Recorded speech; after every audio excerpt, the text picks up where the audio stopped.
प्रिय विद्यार्थियों, आज की इस ऑनलाइन कक्षा में आपका स्वागत है। मैं छाया मत छूना कविता को लेकर आया हूँ। आज मैं द्वितीय गद्यांश को पढ़ाने जा रहा हूँ। मुझे आशा है आप सब ध्यान से सुनेंगे और समझने की कोशिश करेंगे। छाया मत छूना, मन होगा दुख दूना।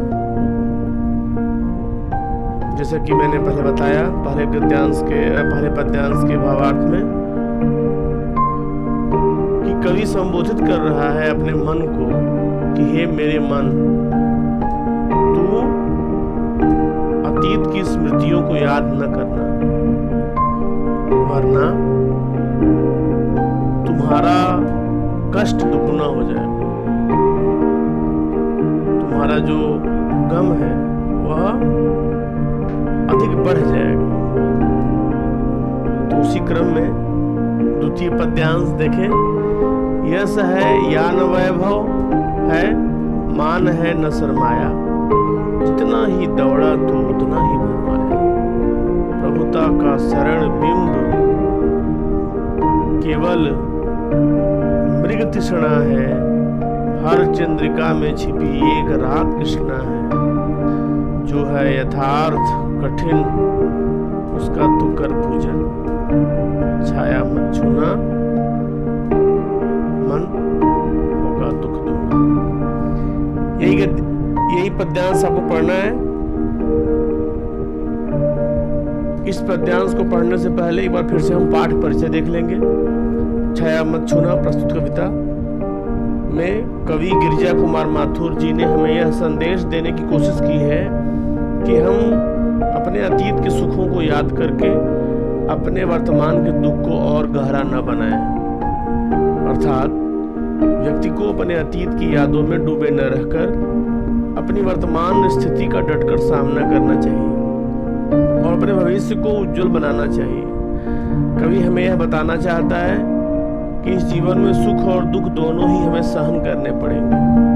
अगर हम दुख से व्याकुल होकर अपने अतीत में बिताए हुए सुंदर दिन या सुखों को याद करते रहेंगे तो हमारा दुख कम होने की बजाय और बढ़ जाएगा, हमारा भविष्य भी अंधकारमय हो जाएगा। इसलिए हमें अपने वर्तमान में आने वाले दुखों को सहर्ष सहन करना चाहिए और अपने भविष्य को उज्जवल बनाने का प्रयास करना चाहिए। तो पाठ परिचय के पश्चात फिर से एक बार पद्यांश को पढ़ लें। यश है या न वैभव है, मान है न सरमाया, जितना ही दौड़ा तो उतना ही भरमाया। प्रभुता का शरण बिंब केवल मृग तृष्णा है, हर चंद्रिका में छिपी एक रात कृष्णा है। जो है यथार्थ कठिन है उसका तू कर पूजन, छाया मत छूना, मन होगा दुख दूना। यश का अर्थ सम्मान से है। वैभव सुख साधन, मान इज्जत प्रतिष्ठा, शर्माया पूंजी प्रॉपर्टी, भरमाया भटका। प्रभुता का शरण बिंब बड़प्पन का एहसास, बड़े होने का बोध, मृग तृष्णा झूठा भ्रम, चंद्रिका चांदनी, कृष्णा काली, यथार्थ सत्य जो सामने फैला हुआ सच है, वास्तविक, पूजन पूजा करना अर्चना करना। ठीक है, यह शब्दार्थ हमने देखा। अब ध्यान से हम इस भावार्थ को देखें। कवि कहता है इस संसार में यश है या न वैभव है। कहते हैं न यश का कोई मूल्य है, न प्रतिष्ठा का कोई मूल्य है, न सम्मान का कोई मूल्य है, न धन वैभव का कोई मूल्य है, न सुख साधन का कोई मूल्य है। मान है न सरमाया, न मान सम्मान से कोई संतुष्टि मिलने वाली है, न सरमाया से पूंजी से। ठीक है, कहते हैं कि संसार में यश, वैभव, सम्मान, प्रतिष्ठा, क्षणिक है, इनसे हमें संतुष्टि मिलने वाली नहीं है। जितने ही हमें मिलते हैं उतने ही महत्वाकांक्षाएं हमारी बढ़ती जाती हैं, इसलिए स्थायी नहीं है, ये बदलते रहते हैं। आज कम है, कल अधिक भी हो सकता है। इसलिए मनुष्य इन सबको पाने के लिए जितना ही दौड़ता है उतना ही उसका मन भटकता रहता है। ठीक, बड़प्पन होने का एहसास भी एक छल है, भ्रम है। प्रभुता का शरण, संप्रभुता, प्रभुता मतलब संप्रभुता। संप्रभुता क्या होती है? प्रभुत्व संपन्न, सामर्थ्य से संपन्न, शक्ति से संपन्न। ठीक है, तो जो शक्ति से संपन्न आदमी कैसा होगा? बड़ा होगा। तो जो बड़प्पन होने का एहसास है वह भी एक छल है। किस तरह का छल है? मृग तृष्णा है, हिरण के समान छल है। जिस तरह हिरण के मन का भ्रम है उस तरह यह भ्रम है। हिरण के मन में क्या भ्रम होता है? तो हिरण के मन में यह भ्रम होता है कि सामने दूर तक इतनी रेत दिख रही है, वह रेत नहीं है, वो पानी है, और उससे वो अपनी प्यास बुझाना चाहता है। तो क्या रेत से प्यास बुझेगी? नहीं बुझेगी। इसलिए वह प्यासा हुआ पानी पीने के लिए उद्यत होकर पानी प्राप्त करने के लिए दौड़ता रहता है, दौड़ता रहता है, दौड़ता रहता है। एक समय ऐसा भी आता है जब वह प्यासे ही गिरता है, अपने प्राण त्याग देता है। तो ये हिरण का भ्रम है कि पानी है, पानी होता नहीं है। उसी तरह से प्रभुता को प्राप्त करना, सामर्थ्य को प्राप्त करना, सामर्थ्य को हासिल करना भी एक छल है, एक भ्रम है। और उस भ्रम में हम पढ़कर पूरी जिंदगी यहाँ से वहाँ भागते रहते हैं। कहते हैं हर चंद्रिका में, चंद्रिका चांदनी रात, कहते हैं हर चांदनी रात में एक रात काली भी छिपी होती है। आप लोग जानते हैं अमावस्या की रात काली होती है। अमावस्या के अगले दिन एक घड़ी के लिए चांद निकलता है। तो चांद कब निकलता है? मतलब चांद एक बार बिल्कुल एक रात काली होने के बाद निकलता है। अर्थात ये क्या मतलब है? हर चांदनी रात एक काली रात के बाद, या हर चांदनी रात के बाद एक रात काली आती है? दोनों बातें हैं। अमावस के बाद पूर्णिमा और पूर्णिमा के बाद अमावस। तो हर चांदनी रात के बाद एक काली रात अभी आती है। आशय यह है कि प्रकृति हमें इस माध्यम से यह संदेश देती है कि हर सुख के पीछे एक दुख भी छिपा होता है और कई दुखों को झेलने के पश्चात सुख भी मिलता है। तो इसलिए कल्पनाओं और छायाओं में सुख खोजने की बजाय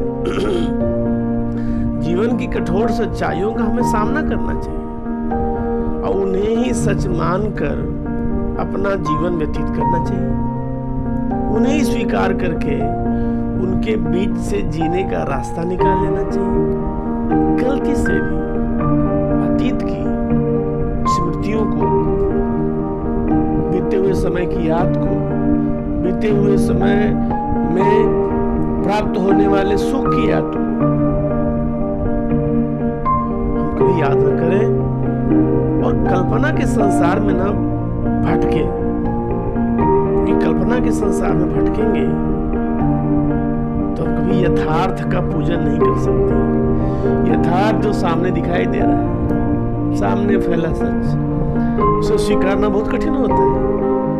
लेकिन कहते हैं कभी हम यथार्थ का पूजन करें, अर्थात हम सत्य को स्वीकारें, वास्तविकता का सामना करें, वास्तविकता को अंगीकार करें, उसका तू कर पूजन, पूजा कर, सच्चाई की पूजा कर, सत्य की पूजा कर, वास्तविकता की पूजा कर। जो सामने दिखाई पड़ रहा है उस परिस्थिति की का सम्मान करो, उसे आदर दो, उसे स्वीकार करो। अन्यथा छाया मत छूना। यदि हे मन अतीत की स्मृतियों को तुम याद करते हो, तुम्हारा जो कष्ट है वह दुगुना हो जाएगा और तुम्हारे मन में अभाव ही अभाव जाग उठेगा। तो मृगतृष्णा का अर्थ क्या है? सुख का भ्रम पैदा करने वाली भ्रामक चीजें। कवि ने कठिन यथार्थ का पूजन करने की बात क्यों मानी, क्यों कही? कवि ने यथार्थ पूजन की बात इसलिए की क्योंकि यही सच्चाई है और उसी यथार्थ में जीना ही जिंदगी है। छाया का अर्थ क्या होता है? सपने या काल्पनिक संसार। कवि ने काल्पनिक संसार से बचने के लिए कहा है क्योंकि हर मनुष्य को सुख की बजाय दुख भी मिलता है, यह सत्य है। इसलिए कवि ने कठिन यथार्थ के पूजन की बात कही है। आखिरकार मनुष्य को अपने वास्तविक सच का सामना करना ही पड़ता है, उसे अपनी परिस्थितियों में जीना पड़ता है। भूली बिसरी यादें कुछ नहीं कर सकती उसके लिए। भविष्य के सपने उसे दुखी ही करते हैं। इसलिए भूत और भविष्य दोनों आपको मंजिल पर नहीं ले जाते। वर्तमान में अगर आप यथार्थ को स्वीकारते हुए जितना उद्यम करेंगे, जितना प्रयास करेंगे, भविष्य में उतनी ही सफलता आपको मिलने वाली है। जितना आपका प्रयास रहेगा उतना ही सफल होगा। प्रभुता का शरण बिंब केवल शरण है। बड़प्पन का एहसास, महान होने का सुख भी एक छलावा है। मनुष्य बड़ा आदमी बनकर भी मन से प्रसन्न हो यह आवश्यक नहीं है। हर सुख के बाद एक दुख भी जुड़ा होता है। जैसे हर चांदनी रात के बाद एक काली रात भी आती रहती है, पूर्णिमा के बाद अमावस भी आती है। उस तरह सुख के पीछे दुख भी छिपे होते हैं। छाया शब्द का यहाँ जो तात्पर्य है वह भ्रम से है, अवास्तविकता से, ठीक है। और ये जो छायाएं हैं बीते हुए समय की भी हो सकती हैं और भविष्य की भी हो सकती हैं। ये यादें मीठी भी हो सकती हैं, सपने ही मीठे होते हैं। दोनों ठीक नहीं। बजाय हम मीठी यादों में खोने के, मीठे सपनों में खोने के, हम कर्तव्य मार्ग पर अडिग रहकर दृढ़ता से, नियम संयम से अपने लक्ष्य प्राप्ति के मार्ग पर चले। सामने आई हुई कठिनाइयों को, बाधाओं को झेले और जब हम पूरी निष्ठा से, कर्तव्य निष्ठा से, सच्ची लगन से, पूरी तत्परता से जीवन की वास्तविकता को स्वीकारते हुए, कठिनाइयों, बाधाओं, मुश्किलों में हार न मानते हुए अपन लक्ष्य प्राप्ति के मार्ग पर निरंतर बढ़ेंगे तो एक दिन ऐसा अवश्य आएगा कि हम अपने उद्देश्य को पाने में कामयाब होंगे। वो दुनिया कोई भी हमारा कुछ नहीं बिगाड़ सकता है। फिर से जो मृगतृष्णा किसे कहते हैं, कविता में क्यों ये प्रयोग किया गया?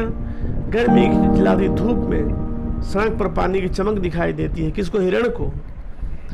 हम जाके देखते कुछ नहीं दिखाई देता, लेकिन हिरण को वहां जल दिखाई देता है। कविता में इसका अर्थ छलावे के लिए, भ्रम के लिए उपयोग किया गया।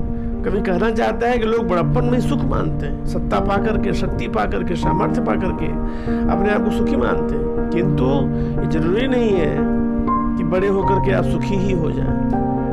बड़प्पन का जो सुख होता है दूर से दिखाई देता है, लेकिन वह वास्तविक सच नहीं है। इसे हमें कभी भी नहीं भूलना चाहिए। इन पंक्तियों में कवि हमें संदेश देना चाहते हैं कि संसार में धन, ख्याति, यश, मान सम्मान इत्यादि के पीछे भागना व्यर्थ है। ये सब भ्रम की तरह है। कवि का मानना यह है कि हम अपने जीवन काल में धन, यश, ख्याति इन सब के पीछे भागते रहते हैं, खुद को बड़ा और मशहूर समझते हैं। लेकिन जैसे ही हर चांदनी रात के बाद एक काली रात आती है, उसी तरह सुख के बाद दुख भी आता है। कवि ने इन सारी भावनाओं को छाया बताया है। हमें यह संदेश दिया है कि इन छायाओं के पीछे भागने में अपना समय व्यर्थ करने से अच्छा है हम वास्तविक जीवन की कठोर सच्चाइयों का सामना डट कर करें। यदि हम वास्तविक जीवन की कठिनाइयों से रूबरू होकर चलेंगे तो हमें इन छायाओं से दूर चले जाने से दुख का सामना नहीं करना पड़ेगा। अगर हम धन, वैभव, सुख, समृद्धि इत्यादि के पीछे भागते रहेंगे तो इनके चले जाने से हमारा दुख और बढ़ जाएगा। यश का अर्थ सम्मान से है, वैभव सुख साधन मान इज्जत, सरमाया पूंजी भरमाया भटका, प्रभुता का शरण बिंब बड़प्पन का एहसास, बड़े होने का बोध, मृगतृष्णा झूठा भ्रम, चंद्रिका मतलब चांदनी, कृष्णा काली, यथार्थ सत्य, सामने फैला सच, पूजन करना पूजा करना अर्चना करना। कभी कहता है इस संसार में नहीं यश का कोई मूल्य है, न धन वैभव का है, न तो मान सम्मान से कोई संतुष्टि मिलने वाली है, न पूंजी प्रतिष्ठा से। मनुष्य इन सबके पीछे जितना भी दौड़ता है उतना ही भटकता रहता है। बड़प्पन होने का एहसास भी एक छल है, भ्रम है। हर चांदनी के रात के बाद एक काली रात भी आती है। आशा यह है कि हर सुख के पीछे एक दुख छिपा रहता है, इसलिए कल्पनाओं और छायाओं में सुख खोजने की बजाय जीवन की कठोर सच्चाइयों का सामना कर उन्हें सच मानकर अपना जीवन बिताएं, उन्हें स्वीकार करके उनके बीच से जीने का रास्ता निकालें। गलती से भी छायाओं को मत छुएं, अतीत की स्मृतियों को याद न करें, अतीत में मिले हुए सुखों को याद न करें या भविष्य में मिलने वाले सुख की कल्पना न करें, क्योंकि कल्पना करना, सपने देखना सुख पाने के और सुख जो मिला है उसको याद करना, दोनों हमारे लिए खतरनाक है, दोनों हमारे लिए हितकारी नहीं है। उससे तो हमारा मन का जो कष्ट है वो दुगुना होगा। मन में अभाव ही अभाव जाग उठेंगे, कभी भी वे अभाव हमें सुख देने वाले नहीं। इस पद्यांश के बाद आपको गृह कार्य के लिए 3 प्रश्न दिए जा रहे हैं। इनका उत्तर शीघ्र लिख करके अपने ग्रुप में भी भेज सकते हैं, अटेंडेंस वाले ग्रुप में भेज सकते हैं या मेरे नंबर पर भेजें।